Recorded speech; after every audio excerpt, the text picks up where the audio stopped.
So you've done a ton of interviews, and people can kind of hear your story about getting on the Navy, getting on the SEALs, and trying to solve their own problem, which a lot of great companies have solved that. And I want to kind of talk about that because we were talking earlier. We were at a gym last night, and they have a fridge full of Gatorade, right, which doesn't really solve the problem. Right. So do you want to talk about how you try to solve your own problem? And Sure. Yeah. I mean, for me, I was kind of I grabbed one of those drinks out of the fridge one morning. I think it was after a run, and I was just like, why am I drinking this? It's like garbage. And I was like, I really need an anti-inflammatory drink, and that kind of caused me to think about when I'd been in SEAL training and needed an anti-inflammatory drink, and that's when the original idea came up. So basically, that's kind of where it came from. I was like, hey, if I could create something that maybe made a 1% difference, that would be worth something to me. Instead of just drinking a bunch of sugar, which doesn't really help me, I just wanted to feel a little bit better. 1% better is enough. So that was the goal. I saw a path, right? So I knew that distribution would be really difficult. I knew that getting on store shelves would be incredibly challenging. So my original idea was, let's just circumvent all that, do the proverbial end around, if you will, and we'll just figure out a business model where I can ship this stuff directly to people with, and this is kind of pre-social media, right? So just figure out a way to ship this stuff directly to people over the internet. Not obviously it shows up physically, but not, they buy it over the internet and they ship it to their house. So that was kind of the concept, and realizing that, and that's still the main part of our business is online sales. And people order a lot of this stuff online. So it's kind of for personal use, not just gym use. Yeah, for personal use, lots of them.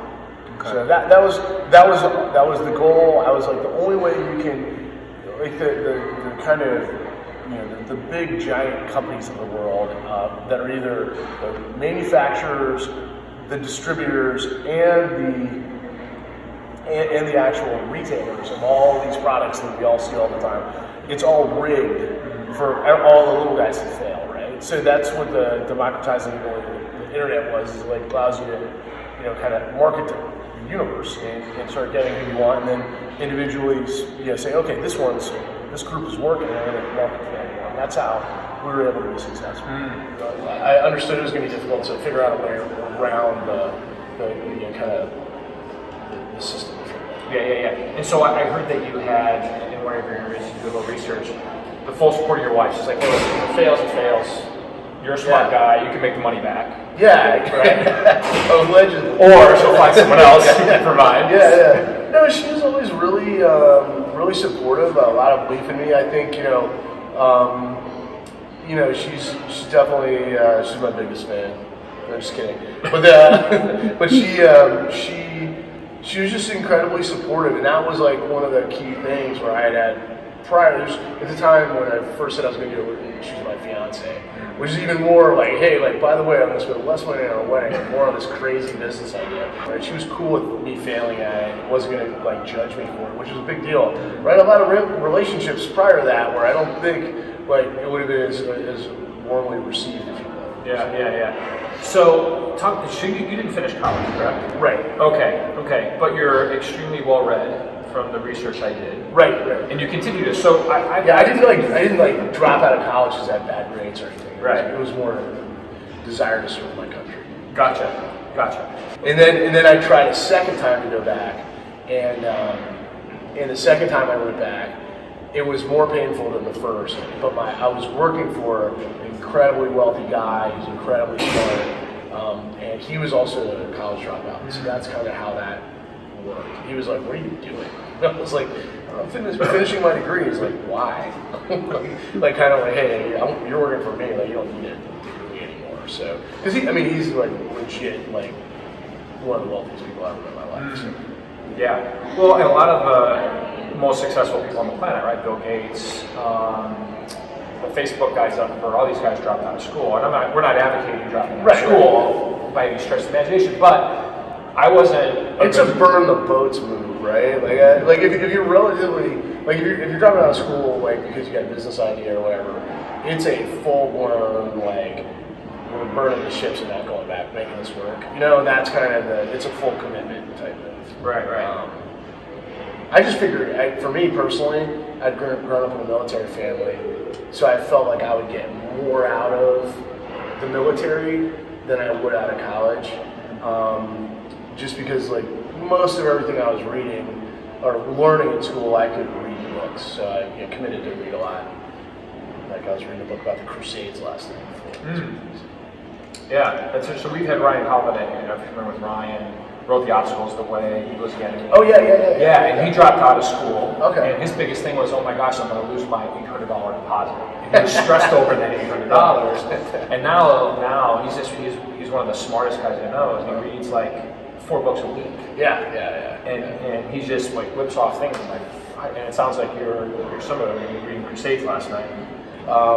You know, or whatever the subject might be. And I actually get a lot of business ideas out of just reading about things.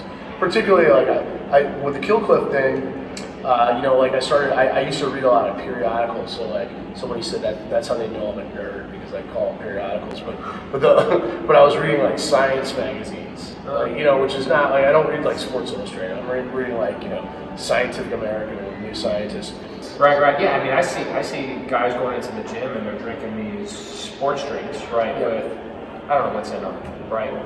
I can't read one ingredient on there. Well, just sugar, right? I mean, if you think about like one of the biggest costs of like medical costs or treatments in the country is, you know, just the cause of sugar and diabetes and all that stuff. Just sugar alone has a really bad effect on your body. So like anything that reduces that, your general intake of sugar across the board on a daily basis is good. So you should be drinking or, you know, having additive sugar and all these things, and there's just so many products that are just crammed with sugar. And when we're young, you know, our metabolism burns it off so fast, it's no big deal. But it's kind of like you only have so many like cycles in each one of your organs and cells and everything else. So you got to be like kind of cognizant of. You know, you don't want to just like keep jamming more crap in there. So like that's what bothers me about it so much is like these young people are, you know, intaking so much sugar. It's just not good. It's just not good for them. Yeah, so I guess, so for me, you know, we had a bunch of guys in for an event a couple weeks ago here at Killcliff, and so I like there were a bunch. There was a couple females, and it was mostly SEALs and some other groups that are transitioning out, and so like my objective there is be as honest as possible. There's one way you can just like sugarcoat things and be like, hey, being an entrepreneur is awesome. Anybody can do anything. You hear that a lot from like these big like internet guys who promote the crap out of themselves and like. Who are broke, by the way. Are they really? Yeah, I've met a lot of them. Yeah. So like you see a lot of those guys that are just promoting the heck out of themselves, and for me, you know, it's like I don't know if any of those lessons would really work for me. So for what I try to do with those folks that came to visit was be incredibly honest and intellectually honest with them about what works and what doesn't.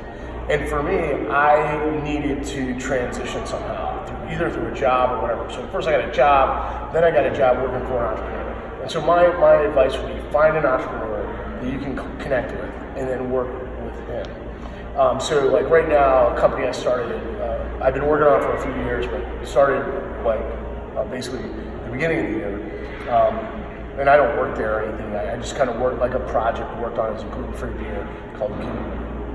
And that company basically came about with a young Green Beret officer had come to me. He was transitioning out of the Army, and he said, "Hey, I want to transition out. I want to come work for Killcliff." And I was like, "I'm sorry, there's no jobs for you at Killcliff.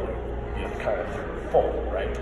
But I was like, you know, let's go to lunch or whatever, and we got to know each other, and I really liked him. He was an incredibly earnest person, and so I was like, hey, we've got the, you know, me and another business partner, we got these other projects you can work on, and if you're willing to work and you know, not expect very much up front, you know, you can kind of work on it and be therapeutic and work with good people and everything else. So he did that, and he put a lot of trust in me, probably too much trust, right? Like, if I'm being honest. But the guy like just kept working and working and working. Now we have this like great brand. He's an equity partner and everything else. So again, I'm an entrepreneur. I realize I can't do everything myself. But when I see other people that have the entrepreneurial spark, I try to push it along or help them. But I think working for entrepreneurs in my past helped me a lot. And I don't think I could have just gone straight into it and been successsul. There are guys who do that. And half of them are sociopaths, right? Because they just don't care about anything, right? And then there are some that are just so good and so successful, but they've usually done it as part of a team. Couple years from the time you got out of the military to the time you started your actual first company? It's a little bit of a trick question because I started a couple before I left. Gotcha. Okay. So like Kilcavite started working on the side. So maybe that was like 10 years. Okay, wow. Yeah, so it was a while. Right. Yeah. So you basically did a very long internship with some really bright Too entrepreneurs. long. That's the one mistake. I should have started earlier.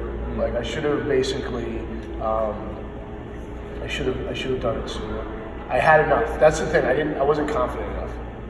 And so that's like I've been relatively good. And that was part of the training part, working for an entrepreneur. I was able to work for guys who figured out how to grow very large businesses relatively quickly. And so I think scale, understanding how something can scale up and how much equity value will be created by like the replicating factor of, hey, the unit economics, one can is costs you X to make and you sell it for Y, and then your gross profit is somewhere in between. And then realizing, okay, the addressable market is, you can sell, 1 million of these plus a day, and that's a pretty big market, right? Where some people are like, hey, I'm going to start a hair salon, and I'm going to have 4 seats, and I can cut 4 people's hair an hour, and blah, blah, blah. So it's like, sure, you're going to open a string of hair salons, but that's highly competitive because not everybody can cut hair. You know what I mean? Right. So, but if that's okay, that's like a lifestyle business. Okay, we cut hair and then we go home and that's it. I wanted to create things at scale. But there's opportunities, and scalable businesses are not lifestyle businesses. Right. Right? Where if you're cutting hair, and you're the person cutting hair, unless you own the salon and you've got 40 chairs and you rent them out each for $600, right? That's a different type of business. Right. But a lot of people get into business and it just turns into a grueling job. Right. I don't know if you agree with that or not. Yeah. It's tough. I mean, it's one of those things where there's like, it's a journey, right? There's there's usually a beginning point, but there's not necessarily an end point. Like I haven't had an end on any of these things yet. Some people do, which is awesome, but even then, they're on the board of directors or here or there. Just like kind of these, once you start these things, they're relatively successful. They kind of have a life, and so you got to be prepared for that. But I think from my perspective, it's one of those things where I'm just kind of like, I don't know. I kind of, it just never ends. It's not gonna, right? And that's okay. It doesn't have to. Right? Yeah. It's like if we didn't have to have employees and customers, business would be great. Right. Or vendors. Right. Right. All those things, and so it can definitely be frustrating. And what would kind of be your 5 or 6 core principles or processes that you would teach today? Well, let me think about that. So I think part of it is just like understanding like the ups and downs, right? Like I just said, that would definitely be part of it. Part of it would be understanding addressable markets and kind of the way that the markets work. And then kind of, there's a big, like for SEALs, one thing I would say is like that organization, there's a lot of trust, right? And what that trust is built on is a bunch of things. One, you're weeding out a lot of not great people, right? Like, there's a few guys that aren't awesome at me. But like when these guys were in town, one of the guys from an old platoon I was in was here. It was like I hadn't seen him in like a long time, and I was so excited to see him. And we were talking about a guy that I used to kind of lock horns with in our platoon, and I was like, it's funny. That guy, on the scale of all the guys I liked in the Navy, like he was like down there, like kind of the bottom of the list. Like we just never really got along. It was just like one of those things, and I get along with a lot of people, so it was kind of weird.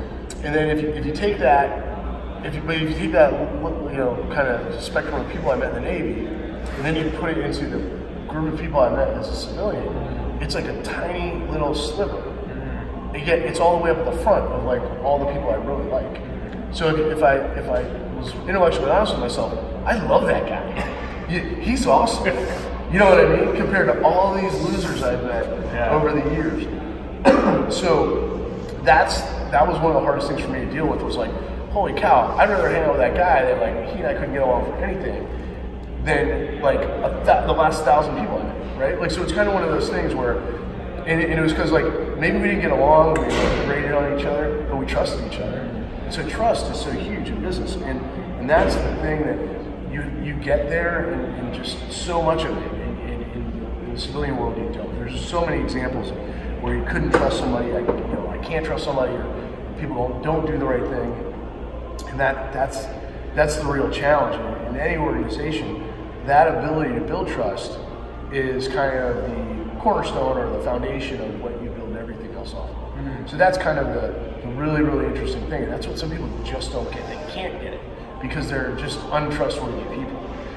So you got to figure out a way to weed them out, right? So your circle, right? So when you get out, whether you work for a company, you start your own business, the core people you have around, obviously, and the spectrum of who you got to hang around with are not there. Yeah. So for me, I basically try to, I used to think I was a good judge of this stuff, but I'm not. I'm not, because sociopaths are really good at taking advantage of people, right? So being, convincing people that they're great when they're not.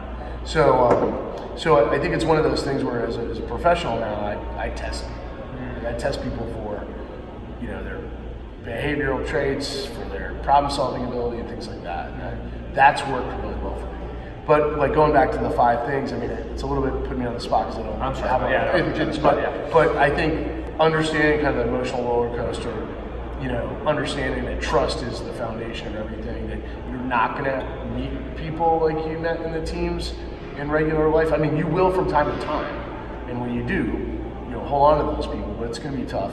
And that, like, there's just a giant spectrum of how much people give a shit, and most of those guys that are in the military really care a lot because they were able to put their belief in something that for them was just like an idea, being a patriot, or whatever it is. It's just a thing that's so difficult to define. Where there's all these people out there that they don't give a crap about anything except making $1 and having a nice car and things like you know what I mean. It's just such a broad spectrum of what people really want. So it's tough. Yeah. So let's talk about community, because I walked in your office, and in fact when we were setting up for this interview, I feel like I'm sitting in this chair like Santa Claus, or the Easter Bunny should be sitting next to me. You're out there laughing something with these chairs. But it was real important for you to have Navy SEAL Foundation in here. And when I walked in your office, I see these big, huge $100,000 checks to the Navy SEAL Foundation. So obviously community is very important to you, and you're giving back to your... Particularly here, right? I mean, I think it's one of those things culture in every organization is critical. But here, this is one of those ones where from the beginning, the idea was to create a sustainable giving platform to give to the Navy SEAL Foundation. Because personally, at the time when I started, I just wasn't in a position where I could give anybody a Navy SEAL Foundation, very, very little. And at the time, the Navy SEAL Foundation was still very new. So the way we went about it was I got one guy that was on the board of the Navy SEAL Foundation on the phone, and I said, hey, I don't want to give you a hard time. I just want permission to say we give money to you. I don't want to we're just going to say we donate money to the Navy SEAL Foundation, that's it. And so he was like, yeah, anything that promotes this is great. I was like, well, cool. So we went along doing that. We just started sending them checks. And, it was one of those things where eventually when it became hey, we're official partners, we sat down with the CEO and another woman who works there, and she was like, yeah, people call up and like, hey, is Kill Cliff Company legit? Did they actually send you checks? And she was like, yeah, they send us checks and we never even talked to them about it. So it was one of those things where it was kind of cool because so many people try to take advantage. So, but for us, if we're creating a sustainable giving platform, it doesn't mean so many people are oh, we give this percentage of profit to charity. Well, they don't have any profit, right? So it's they're giving all this money to charity, but they've never given it So I was like, no, we just give money to the charity. Like, And if you start a business, and this is my thing, just to make a ton of money, your chance of success, right? Because what's a ton of money? right. I mean, it's hard, right? Well, there are guys that do it. Yeah, Right. And they're very successful at it. I mean, like, don't get me wrong, but I just think it's one of those things where you'll go farther faster. In fact, there's a book called Understanding Corporate Life Cycles. But there's one way to short circuit everything, and that's with a purpose, right? So I read that after I started killing it.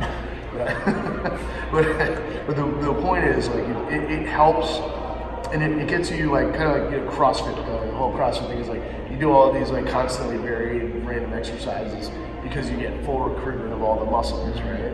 Well, in a business, you're trying to get full recruitment of your team to execute the plan, and one way to do that is to engage them emotionally, and emotionally you can engage them with a purpose. Even with your consumers, right? Like, there's I've 1,000 times people have been like, I just love what you guys stand for.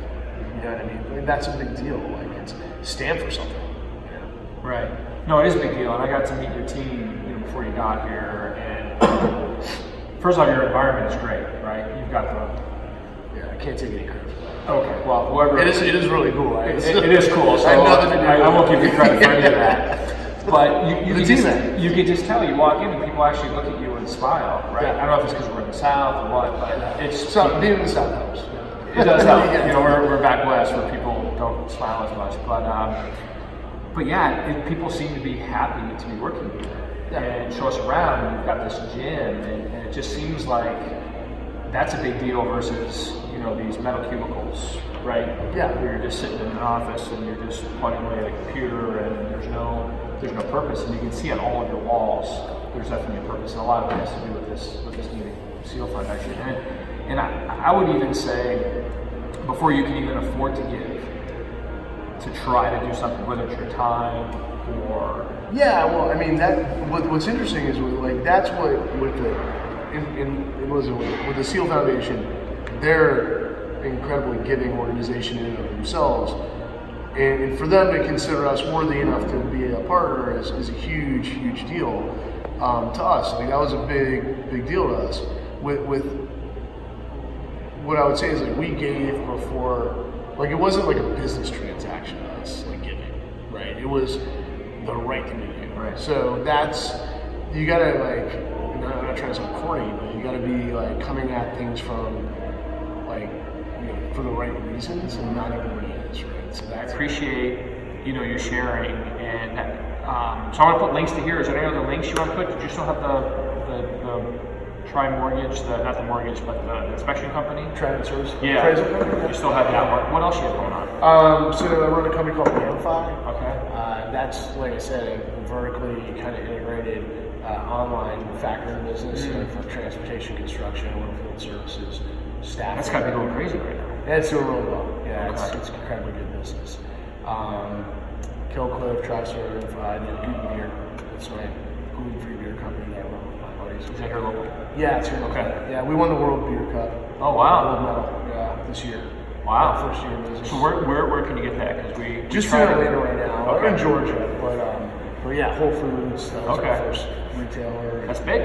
Oh yeah. It's gonna be a big one. Yeah. Wow. And it's cool because it's like it's this Green Beret, and this other guy that was the first employee at Killcliff, and me. Like, that's our business, right? So it's kind of neat. It's a really neat story. It's an incredibly good product. It's called Guten? Guten, yeah, like the German word for good, with the umlaut, the two dots. Okay, yeah. And being an entrepreneur, the freedom that you do get, once you it takes time, it takes years, right? But, like, once you do get to a certain level, you're like, hey, I can go home at lunch and have lunch at home, and no one's gonna be upset with me, right? Like nobody, like, you can do that. You can have lunch with the kids in the summer, right? Or something like that. So that actually took me a while to figure out how to do things that I wanted to do. Did you feel guilty leaving? Oh yeah, always. I still do. I left work last night at about 6 p.m. There was a couple guys left in the office, and I felt guilty leaving with people still in the office. And I'm like, why do I feel guilty? Like, technically, I want them to go home, and that's one thing. Like, I do. Like, I don't want. Like, I don't. people down, in business. Like I learned that when I was running Kill Cliff, I was a little too intense on people, right? I was trying to make the numbers and make everything work. And now I'm really trying to dial things back and actually found more success by not I don't email people after 6:30 at night. I don't call employees on the weekends unless it's an emergency or a board meeting the next day or something. I'm not reaching out. So why do you think that's interesting? Because I was super intense, and and so I'm turning 50 actually in a couple weeks. And you look like you're in your 30s, and you're in your mid 40s. 46. Yeah, you suck because you look. I don't know if it's your drinks or what, but I don't have any gray hair. That's what it is. But I'm pretty beat up. I'm sure you're. Yeah, but you look like you're in your 30s. So, all right, I'm the old guy here, but. So was it maturity that you were less intense? Was it that you had investors in Kill Cliff and you just were maybe some stressed about hitting numbers? What got you to be a little bit more, hey, listen guys, go home? Yeah, so I think that I had this one experience with a guy who worked with me. He's a great friend and he's also a SEAL, and I thought we were identical. And I gave everybody these. I had a PhD come in and give everybody these psychological tests, and turned out we were polar. We're very similar, but from a work perspective, polar opposites. And he's a great guy, and I realized that when I was pinging him 7 o'clock on a Wednesday night, I was driving him absolutely crazy. And that hurt me. Once I realized, I didn't. So who told you it drove you crazy? The PhD or? I knew. Well, he got pissed at me a couple times for bothering him after hours. I didn't think anything. I was like, "Why are you upset? It's no big deal." And really, I really didn't think anything of it. And then when I saw the dichotomy between his profile and my profile, it hit home, and I was like, "Oh my God, now I understand." And I realized okay, so he's out there on the spectrum of hey, these things bother him more when you ping him with them. And so I get it. But then probably everybody in between me and him, and then it turns out I'm on the other end of the spectrum where I don't care. You can just call me at midnight, I'm yeah, let me work on that, whatever. And I really don't care. I'm not just saying that, I just don't care. So, but other people care a lot. And so it's a great spectrum from where I am, where I don't care, to everybody cares a lot. Anything you say is huge. So once I realized that, I was like, holy shit, maybe I'm driving my employees crazy. Once I learned that I was, and it really was. I was driving this guy crazy.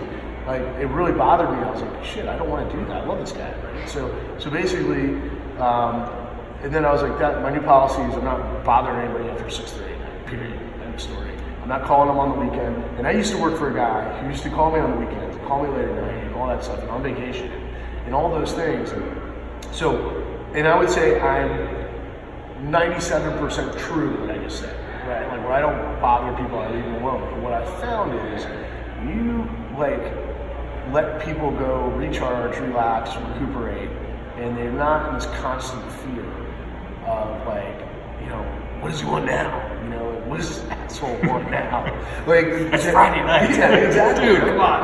When I realized that, I was like, oh, this is great. And since I started doing that a couple of years ago, things are really taking on. So I think there's value in it. Another thing I learned was, in the military and in business, there's always this threat, right? You're gonna get fired. You don't do this right. So people live under this constant threat. I was like, I don't like that. I don't like being threatened all the time. I don't react well to threats, and most people don't. And when someone threatens you, if you're hey, Jimmy, I'm gonna talk to you about how shitty you are at your job. Basically, you're judging them, right? And then there's a book I read where it says, hey, leaders don't judge, they teach, right? And this is from a woman who is world renowned for studying motivation and everything else. And so I was like, okay, that's a really interesting fact. If you start threatening people, in a lot of ways it's a judgment, and then they're constantly feeling judged, and feeling judged is not a good feeling. If you're feeling threatened constantly, then all you see is the threat. Like, so if someone's holding a knife, they could be telling you they love you, but you're just looking at the knife going, please don't stab me. Right? And so once you threaten somebody's job, or you put them on notice, or hey, you give them a bad evaluation or whatever, all they're thinking about is, okay, my options are A, B, C, and D. A is stay here, get stabbed to death, and like get fired or whatever. And D is, hey, I'm gonna move on and go find something else to do before this threat comes to fruition. Right? That was good. That was good stuff. So again, I appreciate you. This is awesome. And as I get older, fighting inflammation and being healthy is like my big priority, right? Mm-hmm. I want to stay healthy, and I'm all into the science as well, and studying everything from stem cells and all this kind of stuff. And so what we consume is a big deal, and most people don't know what they consume. Mm-hmm. And so I appreciate you putting this out there. And we're going to definitely spread the message. So I really appreciate this, and congratulations on your success. And offline, I want to talk to you about your business. I don't know if you ever wanted to get into the doctor factory vertical, but I've thought about it. We should talk about it. Yeah. I've thought about it. Anything else you want to share? I appreciate you. Thanks. All right, you got it.